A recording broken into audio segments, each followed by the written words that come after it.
Isang mapagpalang araw po sa ating lahat, Kuya Bongs TV po.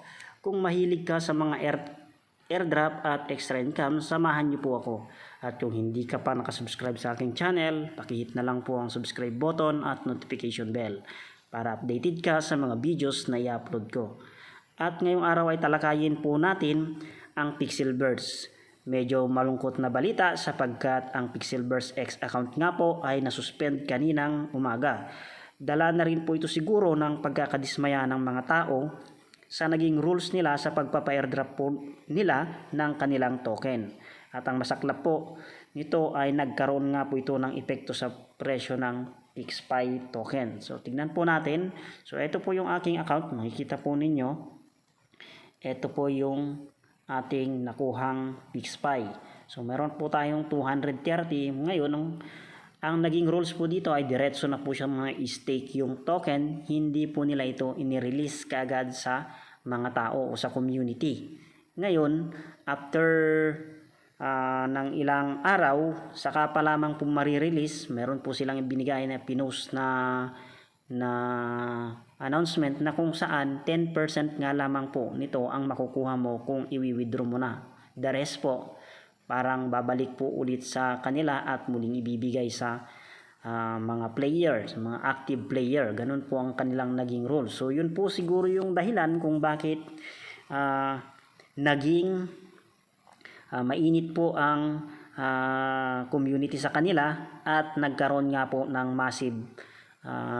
massive report sa kanilang X account at naging dahilan nga po ito ng pagkakasuspend.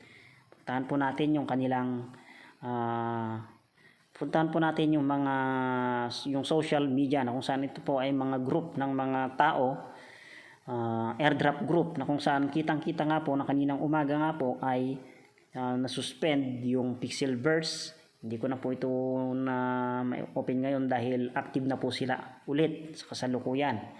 Ito po yung Hamster CEO, kasama rin sa nasuspend.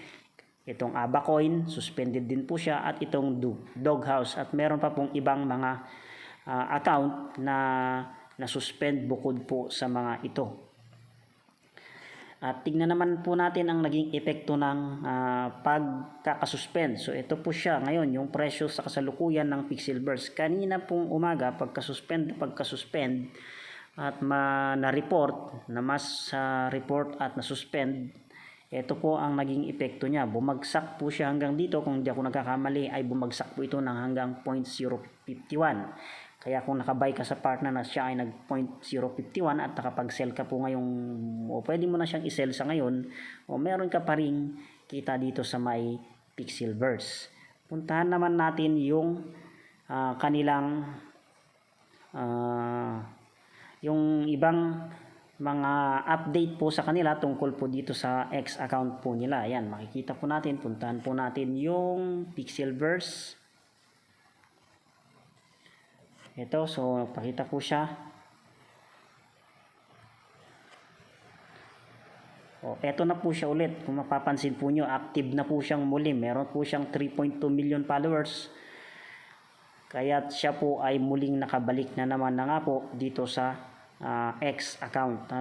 So at ngayon nga po, at mapapansin po ninyo ay tumataas na rin po yung value ng tumaas na rin po yung value ng Pixelburst kahit papaano. Puntahan po natin sa ating Bybit kung ano po ang naging lagay po ng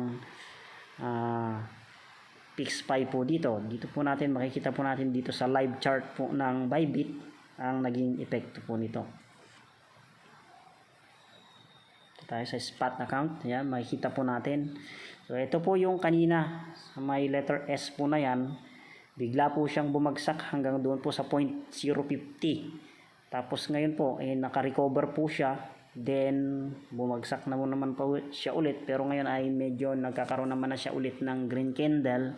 So possible na muli po na naman ng tumaas yung PixPy, pero hindi po natin ma-predict kung saan po pupunta yan. Dahil kung titignan natin, ayan po siya, at naka-green nga po siya. So anytime pwede po siyang mag-bullish ulit once na nakapag naibalik nila yung tiwala ng community sa kanila. So yun lamang po yung ating update sa kasalukuyan. Thank you.